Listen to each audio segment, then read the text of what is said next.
Okay, so activity number 1. One of these names is to be drawn from a hat. Determine its probability below.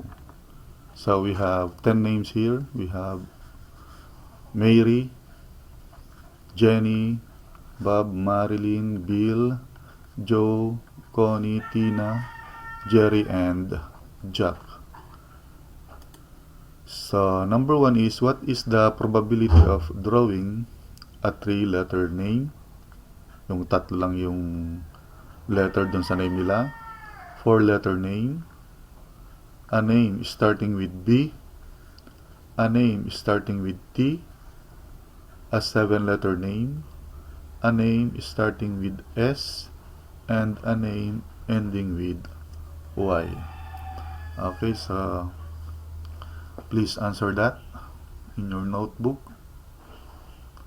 And after 10 minutes or 5 minutes, we will answer that.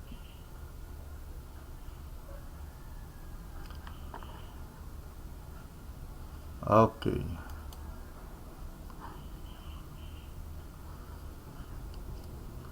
So, number 1, we have, what is the probability of drawing a 3-letter name? So, ano ba yung pangalan dito na may tatlong letra? So, si Bob at si Joe. Si Joe Bob.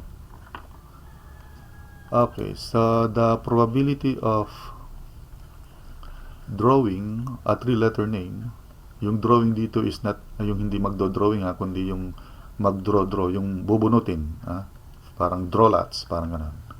So the probability of drawing a 3-letter name is 2 by 10. 2 kasi si Bob 1 at si Joe pangalawa, so that is dalawa lang yung natin dito, event. And yung total number of space is 10. So 10 yung names natin dito. And that is the denominator. Yung si Bob at si Joe ay yung numerator natin. So reduce that to the lowest term. We have 1/5. I-divide natin ito, both numerator and denominator, by 2. So we have 2 divided by 2 is 1 and 10 divided by 2 is 5. So meron tayong 1/5 or 1/5. So the probability of drawing a 3-letter name is 1/5. Okay? Next. Number 2, we have, what is the probability of drawing a 4-letter name? So, sino ba yung apat dito, yung apat na letters yung pangalan niya? So, si Mary, si Jack, si Tina, and si Bill. So, meron tayong apat na pangalan na apat ang letter nila. Okay, so the probability of drawing a 4-letter name is 4 by 10. So, apat yun, and then yung total number is, sample space natin is 10. Or again, reduce natin sa lowest term yan, divided by 2, both numerator and the denominator. So 4 divided by 2 is 2, 10 divided by 2 is 5. So we have 2 by 5. So the probability of drawing a 4-letter name is 2/5 or 2 by 5. Number 3, what is the probability of drawing a name starting with B? So, sino yung pangalan dito na nag-uumpisa sa letter B?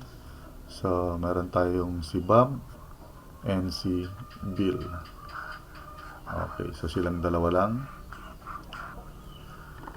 So, the probability of drawing a name starting with B is 2 by 10.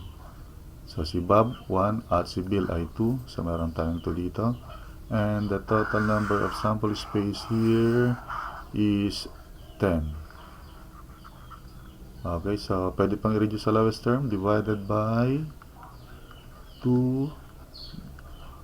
And that is equal to 1/5.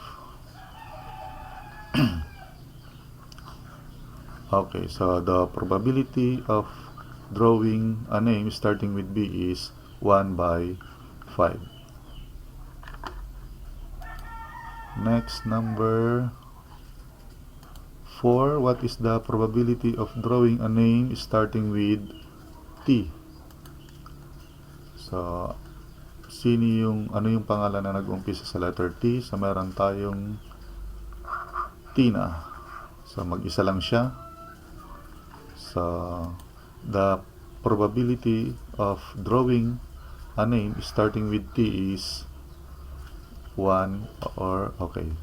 So, this is 10, 1/10, sorry. This is 1 over 10. 1/10 yan. Okay, so si Tina, mag-isa lang siya na nag-umpisa sa letter T. So, that is 1. And the total sample space here is 10. So, 1 by 10. Okay, next number 5. What is the probability of drawing a 7-letter name? So, 7 letra yung pangalan niya. So, dito, si Marilyn lang ang may 7 letrang pangalan. 1, 2, 3, 4, 5, 6, 7. So, meron tayong probability na ang madraw ang 7-letter name is 1 by 10. So, si Marilyn lang ang tanging 7 ang letter sa pangalan. So, we have 1 and the total sample space here is 10. Okay, so the probability of drawing a 7-letter name is 1 by 10. Okay, next, number 6. What is the probability of drawing a name starting with S? Okay, so may pangalan ba dito na nag-umpisa sa letter S? So, M, J, J, B. Okay, so kung makikita natin, walang pangalan dito na nag-umpisa sa letter S. So, ang probability na makakuha tayo ng pangalan na nag-umpisa sa letter S ay 0 by 10. Ibig sabihin, 0 ang chance mo na makakuha ng pangalan na nag-umpisa sa letter S. So, that is impossible to occur or happen. Hindi mangyayari yan. So, pag hindi mangyayari, ang probability natin ay 0. Okay? Next, last one. Number 7, what is the probability of drawing a name ending with Y? Ang panghuli niya ay letter Y. So, dito kay Mary, panghuli niya ay Y. Jenny, si Jerry. Okay, so tatlo lang sila. So, si Mary, si Jenny, at si Jerry. Okay? Si Marilyn may Y din pero hindi nasa huli. So, hindi siya kasama. So, si Mary, si Jenny, at si Jerry lang. Okay, so ang probability na makakuha tayo ng pangalan na ang panghuli ay Y is 3 by 10. Okay, so nasa lowest term na yan. So, this is the final answer natin. Okay. Done.